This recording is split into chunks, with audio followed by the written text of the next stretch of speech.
There's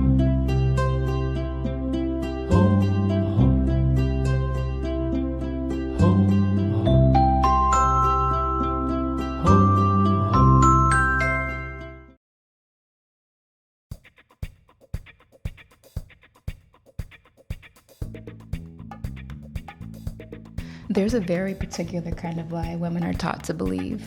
It sounds productive, it sounds responsible, it even sounds a little admirable. The lie is this: when everything is perfect, then I'll start. When I feel ready, when the timing is right, when I know exactly what I'm doing, when the version of me doing the things looks effortless, polished, and mildly intimidating on LinkedIn, only then will I begin. But somewhere between the color-coded planners on the 5-year vision boards, a quiet question starts to form. Is perfection actually helping us move forward? Or is it just a very elegant way of standing still? So today we're talking about something deceptively simple. What's actually better? Progress or perfection? And before you say, obviously progress, because yes, intellectually we all know that, emotionally, that's another story. By the end of this video, we're going to untangle the subtle ways perfectionism sneaks into our lives, the hidden cost of waiting until everything feels right, and why the women who build the lives they love rarely start perfectly. They just start. And at the end, I'll give you 4 journal prompts designed to help you release the pressure of perfection and reconnect with something far more powerful: momentum. So if you're in a season where you feel stuck, hesitant, or quietly waiting for the perfect version of yourself to show up, grab your journal. Because today, we might finally give her permission to be a little unfinished. I've always found it interesting that perfectionism has such a good reputation. No one ever says it like it's a problem. They say it like a personality trait that deserves a gold star.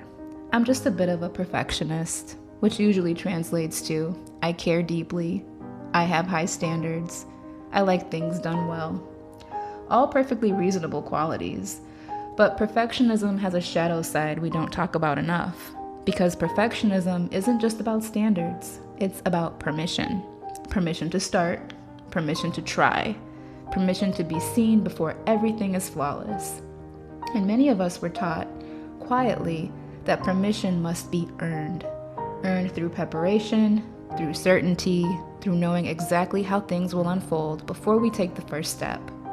But life doesn't really work that way. In fact, most things that end up mattering deeply in our lives begin in a slightly chaotic, deeply imperfect way. The first draft, the first job, the first attempt, the first awkward conversation. Progress, unfortunately, is rarely glamorous. It's usually messy. It looks like learning in public. It looks like doing something a little badly before you learn to do it well. It looks like sending the email that isn't worded perfectly, posting the idea that isn't fully formed, trying the thing you're not completely confident about yet.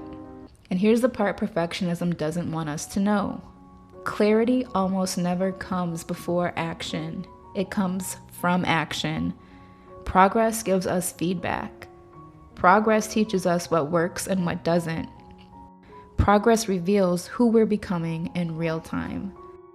Perfection, on the other hand, keeps everything theoretical, safe, untested, untouched, which sounds peaceful until you realize something slightly heartbreaking. A lot of beautiful lives are delayed by the pursuit of a perfect beginning, and the women living the most interesting, fulfilling lives, they didn't wait until they felt ready. They just started while they were still figuring things out. There's also something else perfectionism does that's a little sneaky. It convinces us that mistakes are evidence of failure, but mistakes are actually evidence of movement.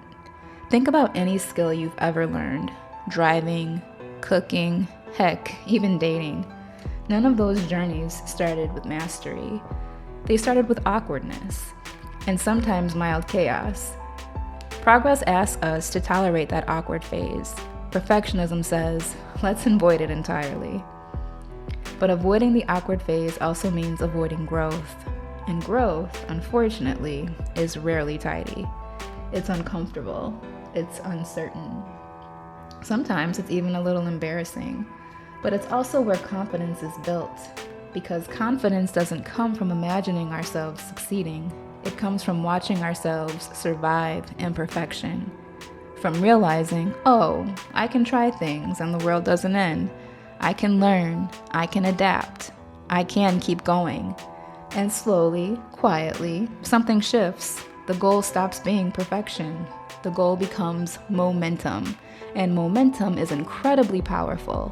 Momentum builds belief. Momentum builds skill. Momentum builds a life, one imperfect step at a time. Before we dive into the prompts, grab your journal and your pen, or carry these questions with you as you move through your day. Let them help you gently examine where perfection might be quietly slowing your life down and where progress might be waiting for an invitation. Where in my life am I currently waiting for things to feel perfect before I begin? What would progress look like there, even if it were small? What is one imperfect action I could take this week that would move me forward even slightly? Why have I been hesitant to take it? Think about a time when you started something before you felt fully ready. What did that experience teach you about your ability to adapt or grow? If perfection were not the goal, what kind of life would I allow myself to build? What would I try more freely?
If this conversation resonated with you, save this video for your next journaling session.